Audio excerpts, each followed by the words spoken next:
This is Tim Bryce with my column titled, The Ugly Truth About America. As you get older, you discover there are fewer shades of gray in life. As you gain experience, you tend to see things more in terms of black and white.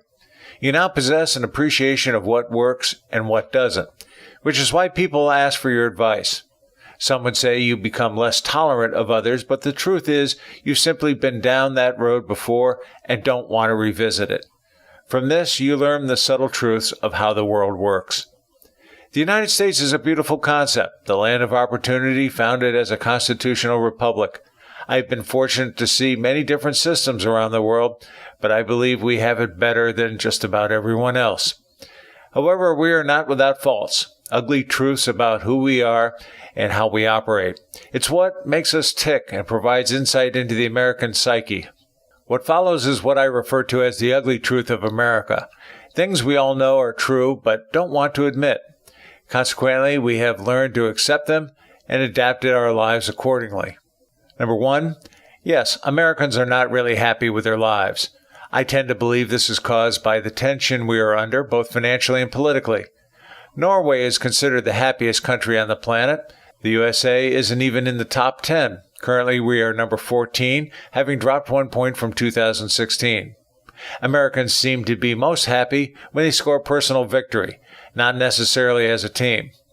For example, an individual will relish a job promotion even if the company is struggling to survive. Strange. As an aside, I didn't see too many smiles during the recent holidays.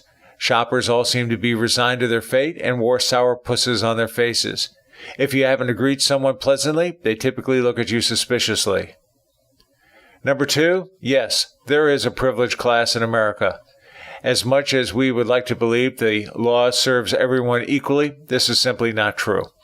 Money and celebrity buys influence in this country and puts people above the law. If for no other reason, they can purchase the finest legal minds in the country.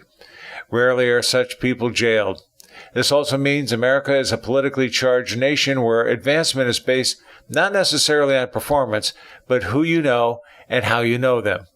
We see this in companies, both commercial and nonprofit, as well as in government. Number 3, yes, America embraces a drug culture. The country recently recognized opioid drugs as bad, but we somehow see no connection to marijuana. The reality is America wants to remain high all the time, and as such, is the number 1 consumer of drugs. To prove it, see how far you get trying to recall legislation regarding recreational or medicinal marijuana in this country. Number 4, yes, Americans are addicted to technology. Even though it stunts our maturation process and empathy for others, our sense of humor and communication skills, and our ability to socialize, Americans cannot live without their personal technology. Then again, neither can most of the world. Number 5, yes, Americans are historically ignorant. When you compare the USA to other countries, Americans are grossly in the dark regarding the past. This leads to misunderstandings regarding the principles of government and dooms us to commit prior mistakes repetitiously. It's interesting. In an age where technology affords us 24/7 news and information, most millennials are ignorant of our past and how their country works. As the famed American historian David McCullough observed, quote, "We are raising a generation that is historically illiterate and have a very sketchy, thin knowledge of the system on which our entire civilization is based on. It is regrettable and dangerous." End quote. Number 6, yes, the American public is sheeple. Most use limited brain power in their daily affairs and as such are weak-willed and can be easily manipulated by the media. This is likely related to their addiction to drugs and technology. Due to changing values, Americans today lack common sense. They do not want to know the truth, preferring instead only the news and information corresponding to their way of thinking.